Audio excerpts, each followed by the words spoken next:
বন্ধুরা সবাইকে আসসালামু আলাইকুম। আরো একটি নতুন ভিডিওতে আপনাদেরকে স্বাগতম। তো আজকে আমাদের গরুগুলোকে প্রত্যেকটা গরুকে আমরা এফএমডির ভ্যাকসিন দিয়ে দিছি। শুধুমাত্র ২ টা বাছুর ছাড়া আরকি। ওদের বয়স আপনার ২ মাসের কম। তো আমরা সাধারণত যে বাছুরগুলার বয়স ২ মাসের কম হয়ে থাকে তাদের সেইগুলা ছাড়া আর প্রত্যেকটা গরু, বাছুর, গাভী, ষাঁড় সবাইকে আমরা আজকে ভ্যাকসিন দিয়ে দিছি আরকি। তো ভ্যাকসিনের কিছু নিয়ম কানুন আর আমরা কি ধরনের ভ্যাকসিন দেই বা কোন কোম্পানির ভ্যাকসিন দেই সেটা আপনাদেরকে জানানোর চেষ্টা করব। পুরো ভিডিওতে আশা করি শুরু থেকে শেষ পর্যন্ত ভিডিওটা কন্টিনিউ করবেন। আর অবশ্যই ভিডিওটি ভালো লাগলে অবশ্যই শেয়ার করে দিবেন যাতে অন্যান্য খামারি ভাইয়েরা বিষয়গুলো জানতে পারে। আর হচ্ছে যে আপনার কোনো প্রশ্ন বা কোনো যদি জানার থাকে কোনো কিছু সেক্ষেত্রে কমেন্টে লিখতে পারেন। আমরা অ্যান্সার দেওয়ার চেষ্টা করব ইনশাআল্লাহ। তো আমরা আমাদের খামারের প্রত্যেকটা গরুকে সবসময় এই একই ভ্যাকসিন দেই। এটা হচ্ছে যে রাশিয়া থেকে আমদানি করা। আর এটা হচ্ছে ওয়ান ফার্মা লিমিটেড কোম্পানি এটা আমদানি করে আরকি। তো মূলত হচ্ছে যে আমরা আর আগে সরকারি ভ্যাকসিন দিতাম আর সরকারি ভ্যাকসিন দিয়ে আসলে আমরা কি ধরনের বিপদে পড়ছি এই বিষয়গুলো নিয়ে এর আগেও আমরা অনেক ভিডিওতে আলোচনা করছি বা আপনাদেরকে জানানোর চেষ্টা করছি।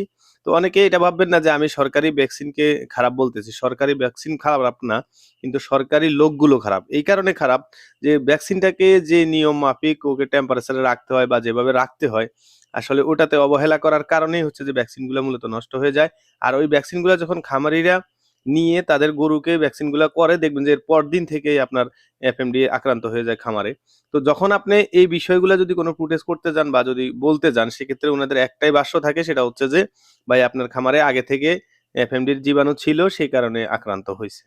তো এই হচ্ছে তাদের মূল কথা আরকি। এটা আমি গত কয়েকবারে যখন আমাদের খামারে ২ বার হইছিল। এর আগে আরেকটা খামারে হইছে। এর আগে আরেকটা খামারে ২ বার হইছে। সবার সাথেই একই কথা আরকি। তো যাই হোক ওই বিষয়গুলা আসলে এর আগে আলোচনা করছি।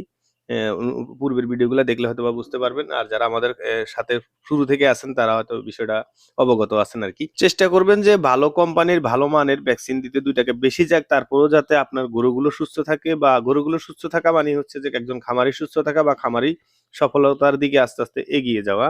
তো মূলত হচ্ছে যে এই ভ্যাকসিনটা আপনার প্রত্যেকটা গরুকে প্রত্যেকটা গরুকেই ডোজ হচ্ছে যে ২ মিলি করে। আর হচ্ছে যে আপনার অনেক সময় ডাক্তাররা সাজেস্ট করে যে ৭ মাস পরবর্তী সময় প্রেগন্যান্টের ৭ মাস পরবর্তী সময় গাভীকে কখনোই ভ্যাকসিন দেওয়া যাবে না। আর আরেকটা হচ্ছে যে আপনার বীজ দেওয়ার ৩ মাস পর্যন্ত আরকি ৯০ দিন পর্যন্ত ভ্যাকসিন দেওয়া যাবে না। তো আমাদের এই যখন আমরা এই গরুগুলাকে ভ্যাকসিন দিছি মাত্র আমাদের ২ টা বাছুর বাকি ছিল। আর সবগুলা গরুকেই আমরা অলরেডি ভ্যাকসিন প্রয়োগ করছি। তো হচ্ছে যে আমরা যেকোনো কাজ করার পর অন্তত ২ থেকে ৩ দিন পরে আমরা ভিডিওটা আপলোড করি। এই কারণে যে এটার কোনো সাইড ইফেক্ট কোনো সমস্যা হইছে কিনা বা সমস্যা আছে কিনা এই বিষয়গুলা দেখার পরে আমরা আপনাদের মূল বিষয়টা একেবারে যে বিষয়টা আসলে জানানো উচিত সেটাই আপনাদেরকে জানাই আরকি। তো আমরা এই ভ্যাকসিন দিছি হচ্ছে যে আমাদের এখানে কিছু গাভী আছে প্রায় ৮ মাস, ৮.৫ মাস প্রেগন্যান্ট এর বয়স হয়ে গেছে। তারপরে কিছু আছে এখনো ৩ মাসের নিচে আছে, কিছু আছে আপনার দেখা গেছে ৩ মাসের উপরে গেছে। আলহামদুলিল্লাহ আমাদের কোনো গাভীরে কোনো সমস্যা হয় নাই বা কোনো বাছুরেরও কোনো সমস্যা হয় নাই। তো অনেক সময় হয় কি যে ডাক্তাররা এই কারণে সাজেস্ট করে আমি যতটুকু জানি সেটা হচ্ছে যে অনেক সময় ৮ মাস বা ৭ মাস পরবর্তী যদি গাভীকে আপনি ভ্যাকসিন দিতে যান, যদি সে একটু বেশি ধরেন নড়াচড়া করে বা দেখা গেছে কোনো কারণে পড়ে যায়, সেই ক্ষেত্রে হয়তো দেখা গেছে আপনার অ্যাবর্শন হওয়ার সম্ভাবনাটা বেশি বেড়ে যায় আরকি। কিন্তু গাভী যদি স্থির থাকে, কোনোভাবে যদি নাড়াচাড়া বেশি না লাগে বা যদি কোনোভাবে পড়ে না যায়, সেক্ষেত্রে আমি মনে করি যে কোনো সমস্যা হওয়ার কথা না। আর প্রত্যেকটা ভ্যাকসিনই হচ্ছে যে আপনার প্রেগন্যান্সি সেফ। তারপরেও ডাক্তাররা এটাকে বলে আরকি যে আপনার না দিতে। আর আরেকটা হচ্ছে যে আপনার এফএমডির ভ্যাকসিন প্রত্যেক ৬ মাস বছরে মিনিমাম ২ বার আপনাকে অবশ্যই দিতে হবে। আর একটা কথা মনে রাখবেন যে ২ বার ধরুন ৬ মাস অতিবাহিত যাতে না হয় মিনিমাম ১ সপ্তাহ ১০ দিন আগে ভ্যাকসিন দেওয়া আমি মনে করি উচিত। আর আরেকটা হচ্ছে যে এপ্রিল মাস। এই এপ্রিল মাসে হচ্ছে যে আপনার সবচেয়ে বেশি ভাইরাসে আক্রান্ত হয়। সেটা যেকোনো ভাইরাস হতে পারে। এফএমডি আর এলএসডি টা সবচেয়ে বেশি আক্রান্ত হয়। এফএমডি হওয়ার কারণ হচ্ছে যে আপনার মশা-মাছি বেশি ছড়ায় এই সময়টায়। তো সে কারণে হচ্ছে যে মশা-মাছি হচ্ছে যে বিভিন্ন জীবাণু বা ভাইরাস ছড়াতে একেবারে সবচেয়ে বেশি করে আরকি। আর আরেকটা হচ্ছে যে এলএসডি। এলএসডি টাও হচ্ছে যে এই মশা-মাছির কারণে বেশি ছড়ায়।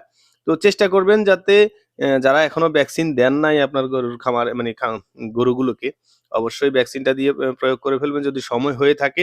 আর এলএসডি হচ্ছে যে বছরে ১ বার দিবেন আপনার গরুগুলোকে। তারপরেও চেষ্টা করবেন যে অন্তত ১১ মাস বা ১১ মাস ১৫ দিনের মাথায় আপনার ভ্যাকসিনটা প্রয়োগ করার জন্য। তো আশা করি এই পর্যন্ত ভিডিওটি দেখে অবশ্যই ভালো লাগছে। যদি ভালো লেগে থাকে অবশ্যই ভিডিওটিতে একটা লাইক দিয়ে দিবেন আর অবশ্যই শেয়ার করে দিবেন।